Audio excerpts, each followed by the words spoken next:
Are you listening?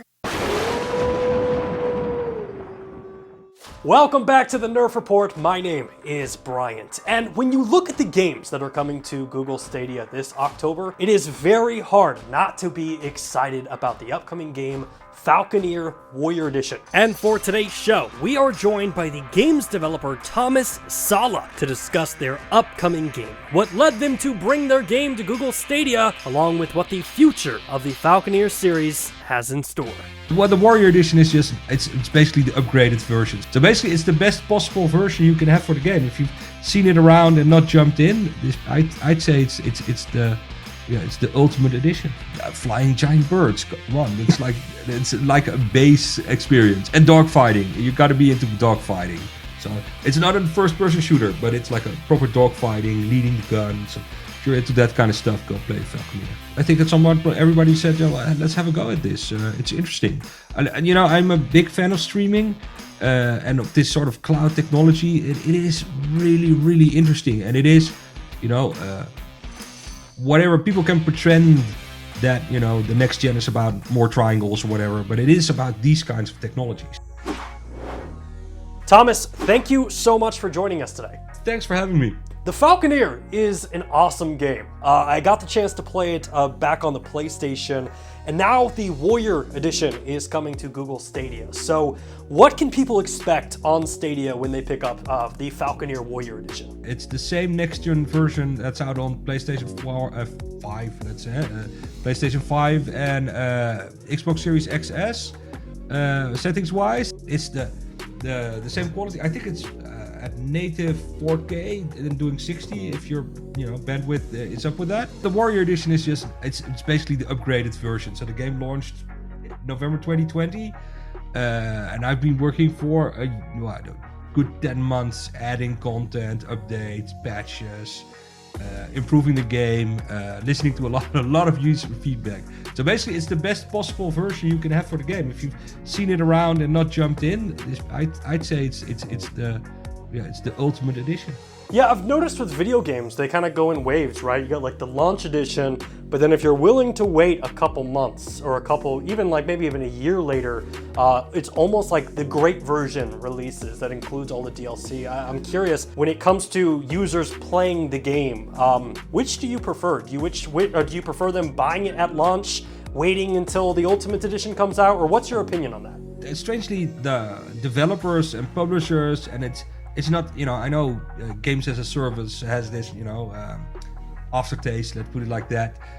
But most developers now focus on, the long tail and servicing a game, even if it's a single player or you're an indie, you're going to release DLC updates. You can beta test anything, but there's nothing like having, 500,000 or 10,000 or even 5,000 people going, on your whatever channels you're on and feedbacking, this sucks or this is great, give me more of that.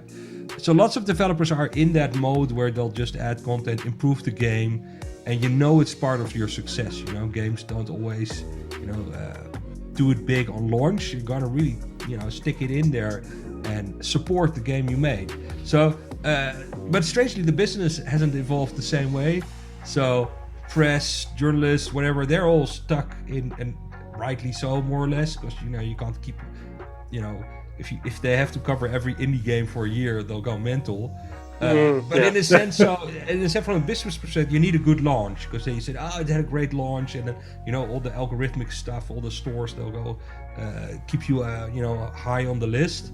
So you need a good launch, but I prefer people to have the best possible edition, and I like the interaction you get from having a game that's live. I think my next game I'll do some sort of early access, because I did that when I was modding back in the day. People coming in, playing the game, having ideas, being enthusiastic. Even if there's something they don't like, if someone takes the effort to come onto your forum or whatever channel with something they didn't like or they got stuck, if they're frustrated because they initially wanted to like the game, they are disappointed from a high point. So getting them back to the point is usually not that hard if you put in the effort, and it's really satisfying because it makes your game better. I enjoy community interaction, and I'm on a break now, but doing patches and updates, it's a lot less stressful because you've done, launching is the worst, and then everything after that is just the work and can be quite enjoyable. Well, that actually kind of segues into a question that I normally ask every developer as they come on the show.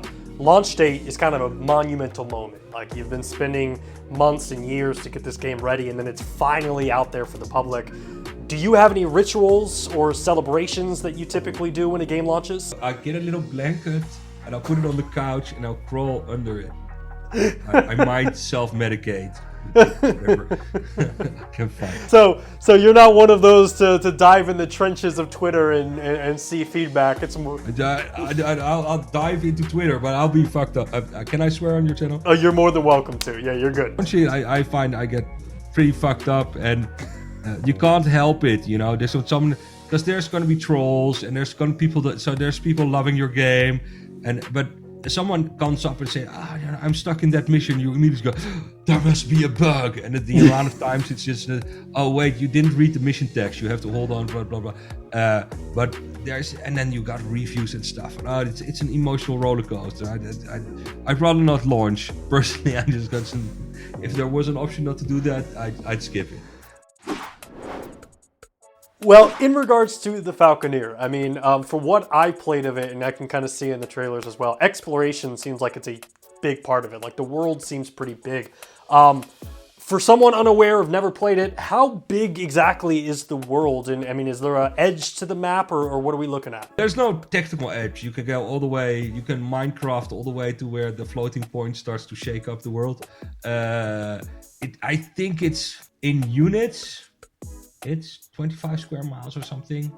Wow. Or more. That is the effective, but it doesn't mean anything because it's an air combat game. So people who've played like, not necessarily Ace Combat, but something like Crimson Sky, some arcadey, but it's more dogfighting than rather shooting missiles and having this, you're not walking through it. So the detail level is different. So I don't think it really compares, but it takes you about, if you're a low-level flyer, it's about 10 minutes to across the world, and you can have an enjoyable time exploring. And there's plenty of stuff to do, shrines and pirates and stuff to find, treasure a little bit.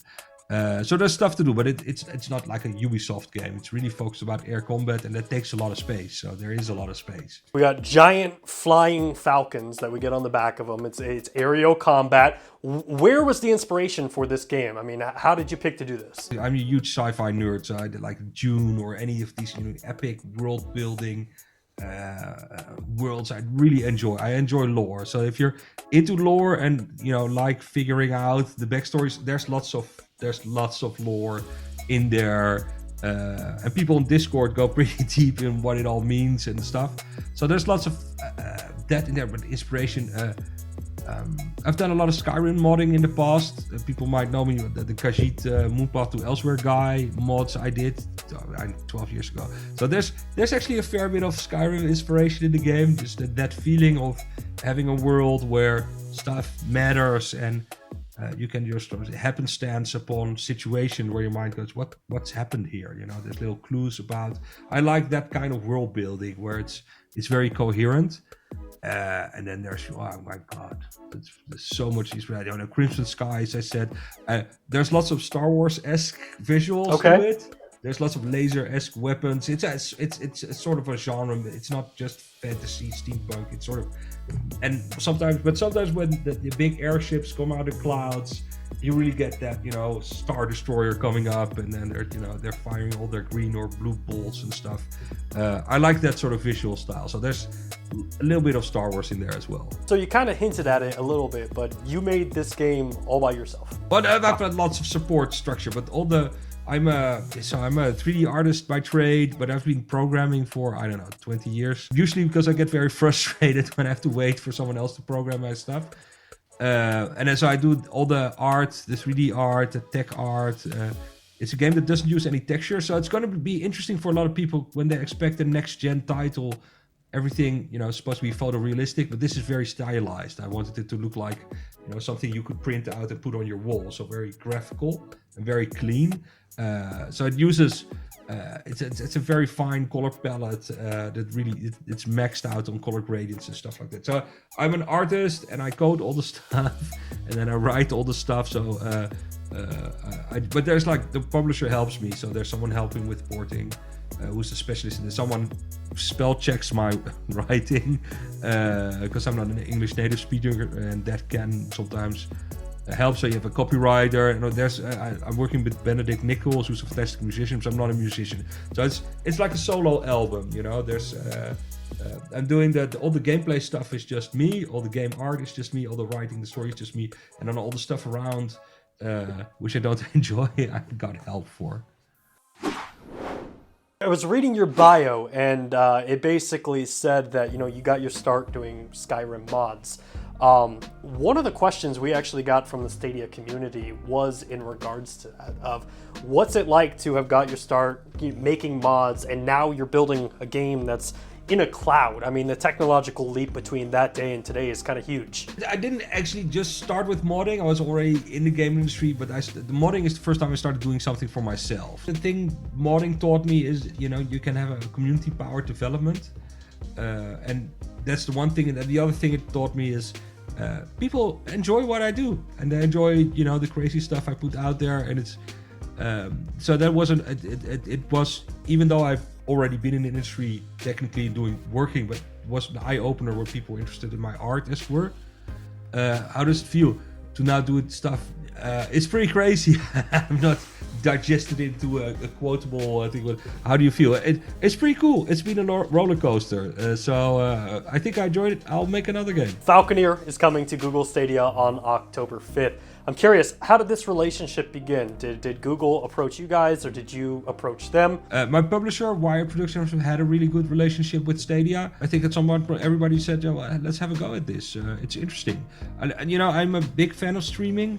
And of this sort of cloud technology, it is really, really interesting. And it is,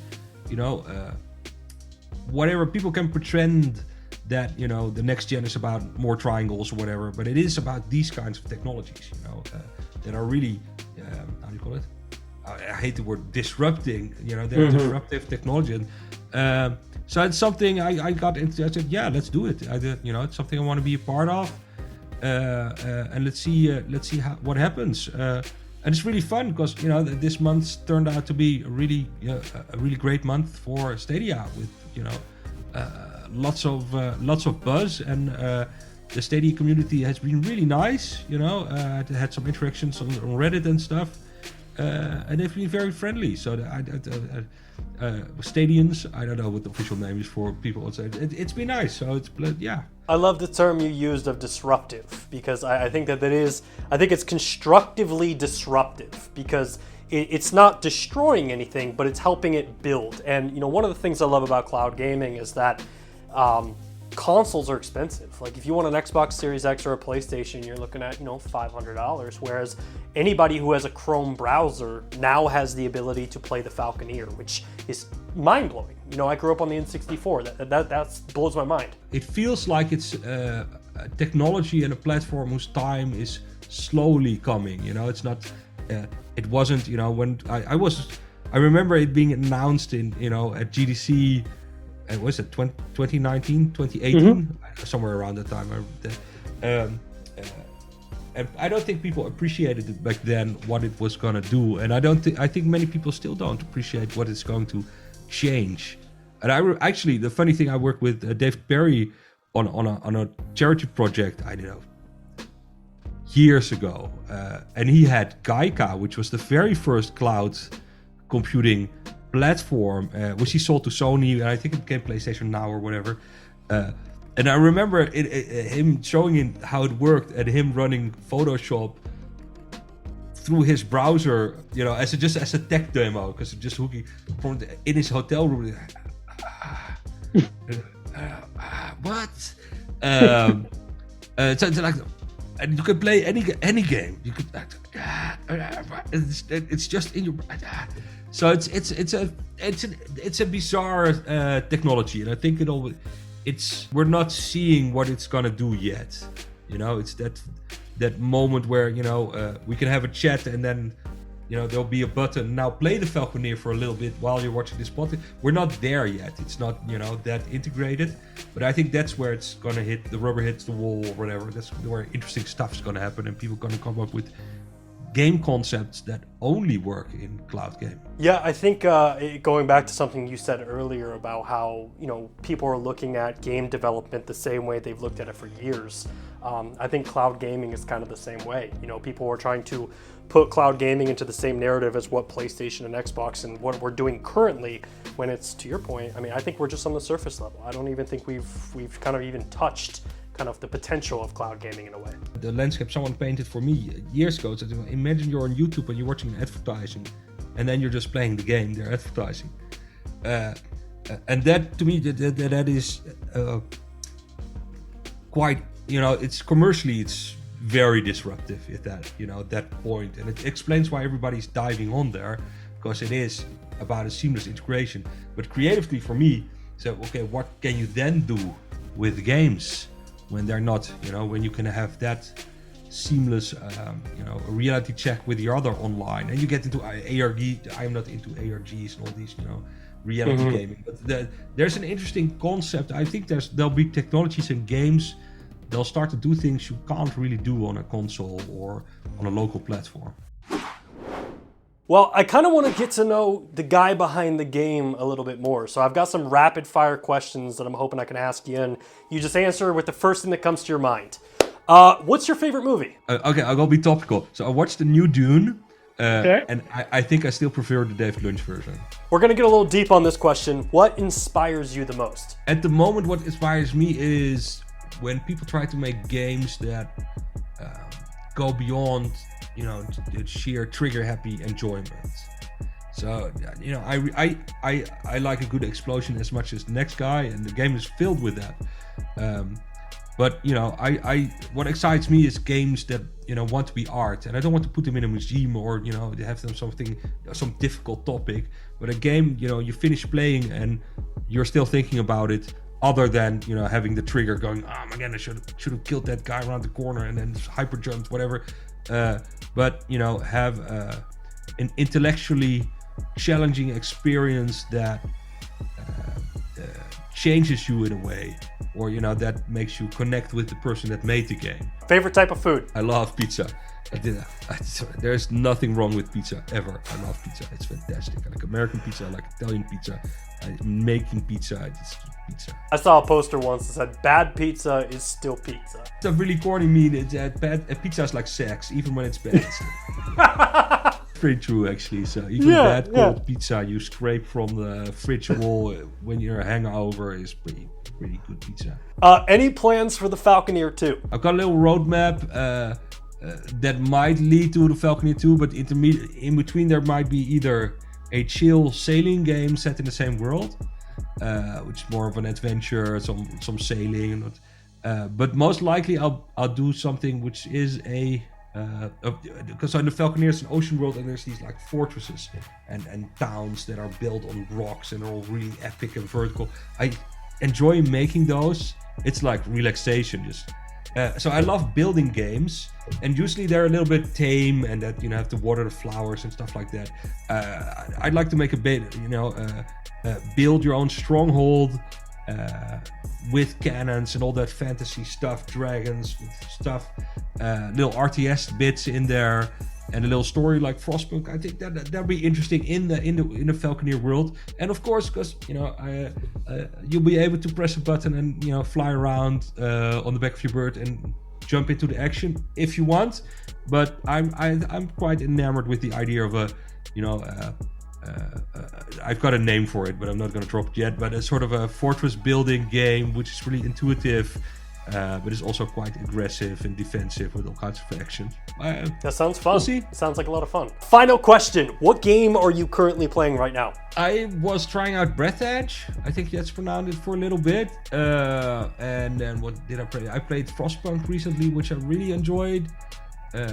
And I was playing Humankind, I think it's called, which is this new by Amplitude, this sort of civilization killer, I guess.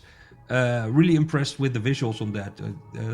I am a graphics whore, so I'll go, oh, that's really nicely designed.